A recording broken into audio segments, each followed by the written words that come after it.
രാഹുൽ മാങ്കൂട്ടത്തിനെതിരായ കേസുകൾ അന്വേഷിക്കാൻ പ്രത്യേക സംഘത്തെ രൂപീകരിച്ചു. ക്രൈംബ്രാഞ്ച് ഡിവൈഎസ്പി ഷാജിയുടെ നേതൃത്വത്തിൽ 5-അംഗ സംഘം കേസ് അന്വേഷിക്കും. വ്യാജ തിരിച്ചറിയൽ കാർഡ് കേസിൽ ക്രൈംബ്രാഞ്ച് സംഘം രാഹുൽ മാങ്കൂട്ടത്തിൽ MLA-യുടെ അനുയായികളുടെ വീട്ടിൽ വ്യാപക പരിശോധന നടത്തി. KSU പ്രവർത്തകൻ നുപിൻ ബിനുവിന്റെ ഫോൺ ക്രൈംബ്രാഞ്ച് കസ്റ്റഡിയിലെടുത്തു. അഞ്ജു ജയപ്രകാശ് ഉണ്ട് വിവരങ്ങളുമായി. അഞ്ജു, ഇരു കേസുകളിലും തുടർ നടപടികളുമായി മുന്നോട്ട് പോവുകയാണ് അന്വേഷണ സംഘം. അതെങ്ങനെ പോകുന്നു? വിശദാംശങ്ങൾ.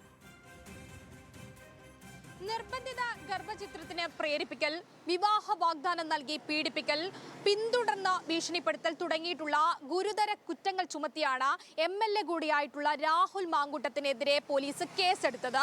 ഇതിന് പിന്നാലെയാണ് ഇപ്പോൾ വിശദമായ അന്വേഷണത്തിനായി ഒരു പ്രത്യേക സംഘത്തെ തന്നെ നിയോഗിച്ചിരിക്കുന്നത്. ക്രൈംബ്രാഞ്ച് DYSP ആയിട്ടുള്ള ഷാജിയുടെ നേതൃത്വത്തിൽ ഇൻസ്പെക്ടർമാരായിട്ടുള്ള സാജൻ, സൈബർ ഓപ്പറേഷൻ ഇൻസ്പെക്ടർ ആയിട്ടുള്ള ഷിനോജ് എന്നിവർ ഉൾപ്പെടുന്ന സംഘമാണ് ഈ അന്വേഷണം നടത്തുക. ഈ സൈബർ സെല്ലിൽ നിന്നുള്ള ഉദ്യോഗസ്ഥർ ഉൾപ്പെടുന്ന സംഘം ഡിജിറ്റൽ തെളിവുകൾ ഉൾപ്പെടെ കൃത്യമായി ശേഖരിച്ച് അന്വേഷണം ശക്തമാക്കാനാണ് നീക്കം നടത്തുന്നത്. അതേസമയം യൂത്ത് കോൺഗ്രസ് തെരഞ്ഞെടുപ്പുമായി ബന്ധപ്പെട്ട വ്യാജ തിരിച്ചറിയൽ രേഖ കേസിൽ 3-ാം പ്രതിയായിട്ടുള്ള അബി വിക്രമിന്റെ ഫോണിൽ നിന്ന് ലഭിച്ച ചില തെളിവുകളുടെ അടിസ്ഥാനത്തിലായിരുന്നു രാഹുൽ മാങ്കൂട്ടത്തിന്റെ അനുയായികളുടെ വീടുകളിൽ ക്രൈംബ്രാഞ്ച് ഇന്ന് പരിശോധന നടത്തിയത്. KSU പ്രവർത്തകനായിട്ടുള്ള നുപിൻ ബിനുവിന്റെ ഫോൺ സംഘം കസ്റ്റഡിയിലും എടുത്തിട്ടുണ്ട്. ഈ അബി വിക്രമിന്റെ ഫോണിൽ മെസ്സേജുകൾ ഒക്കെ നേരത്തെ ഡിലീറ്റ് ചെയ്തിരുന്നു. ഇത് സൈബർ സംഘത്തിന്റെ സഹായത്തോടെ എല്ലാം വീണ്ടെടുത്തിട്ടുണ്ട്. അതിലാണ് രാഹുൽ മാങ്കൂട്ടത്തിനെതിരെ അടക്കം ചില തെളിവുകൾ ലഭിച്ചതായി അന്വേഷണ സംഘം പറയുന്നത്. ഇതിന്റെ അടിസ്ഥാനത്തിൽ നാളെ രാഹുൽ മാങ്കൂട്ടത്തിനോട് മൊഴി രേഖപ്പെടുത്താനായി തിരുവനന്തപുരം ക്രൈംബ്രാഞ്ച് ഓഫീസിൽ എത്താനാണ് നോട്ടീസ് നൽകിയിരിക്കുന്നത്.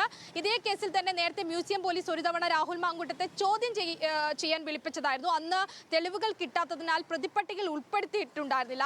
പുതിയ സാഹചര്യത്തിൽ രാഹുലിന്റെ ഭാഗം കൂടി കേട്ട ശേഷമാകും പ്രതിപ്പട്ടികയിൽ ചേർക്കണമോ വേണ്ടയോ എന്ന് സംഘം തീരുമാനിക്കുക. അല്ലെങ്കിൽ സാക്ഷിയാക്കി കുറ്റപത്രം സമർപ്പിക്കും. എന്തായാലും യൂത്ത് കോൺഗ്രസിന്റെ സംഘടനാ തെരഞ്ഞെടുപ്പിൽ വിജയിക്കാനായി തിരഞ്ഞെടുപ്പ് കമ്മീഷന്റെ തിരിച്ചറിയൽ കാർഡ് വ്യാജമായി ഉണ്ടാക്കി എന്നതാണ് ഈ കേസ്. ഇതിൽ പ്രധാനമായിട്ടും രാഹുൽ മാങ്കൂട്ടത്തിന്റെ അനുയായികളും സഹചാരികളും ഉൾപ്പെടെ നിരവധി നേതാക്കൾ പ്രതികളായിട്ടുള്ള കേസ് കൂടിയാണിത്.